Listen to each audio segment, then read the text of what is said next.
Hi everyone, this is Munju JV and welcome back to my channel. For today's video, pag-uusapan po natin kung paano mag-appeal kapag nagkaroon po tayo ng reused content or kung paano po ayusin ang reused content. Ang reused content, ito po yung paggamit or pag-upload natin ng video or content ng iba na wala man lang tayong nilagay na significant value or educational value sa video bago natin i-upload. So, halimbawa po nakatanggap kayo ng reused content, makikita nyo po ang example ng mga pwede o hindi pwedeng i-upload. At ito po ang halimbawa ng mga content or video na wag nating i-upload para maiwasan po nating ma-demonetized or ma-reject sa YouTube Partner Program.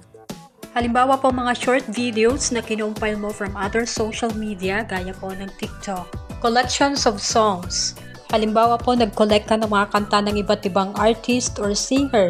Hindi po pwedeng i-upload kahit may pahintulot ka pa nila. Clips ng paborito mong show na meron lang kaunting narrative or walang narrative. Mga content na marami ng creator ang nag-upload. Halimbawa po yung video ni Ivana Alawi na naglalaba. Tapos na-upload na ng maraming YouTuber at in-upload mo din. So, pwede ka pong magkaroon ng reused content. Pagpo-promote po ng mga content ng iba kahit may pahintulot ka pa nila. So, hindi po pwedeng i-upload or magkakaroon ka po ng reused content. So, halimbawa po nakatanggap kayo ng reused content, meron po kayong dalawang option na pwedeng gawin. Number 1, pwede po kayong mag-appeal kung sa palagay nyo po nagkamali lang si YouTube sa pagbigay ng reused content sa inyo na original content talaga ang mga video nyo, pwede po kayong mag-submit ng appeal.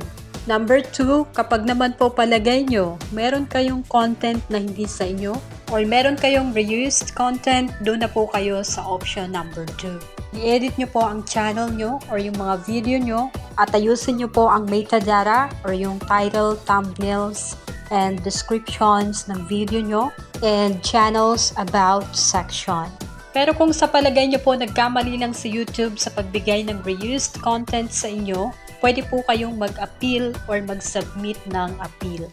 So, paano nga ba mag-appeal? Number 1, kailangan po wala kayong dinelete na video or wag kayong mag-delete ng video. Kasi po, kapag meron kayong deleted videos, hindi po ipaprocess ni YouTube ang appeal nyo. Tapos, kailangan nyo pong gumawa ng video appeal.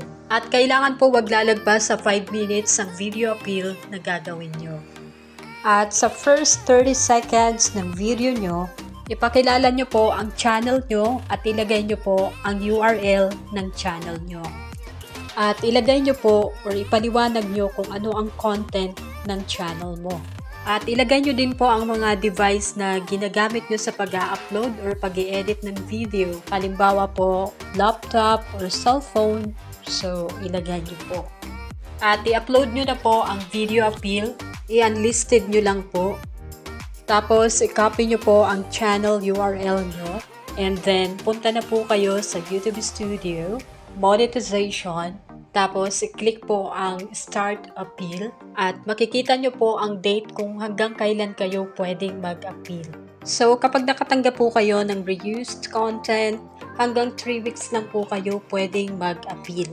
I-scroll down nyo lang po at makikita nyo ang instruction sa paggawa ng video appeal. Scroll down lang po at dyan po sa URL or sa box, i-paste nyo po ang channel URL nyo and then submit at magpa-pop up po your appeal has been submitted.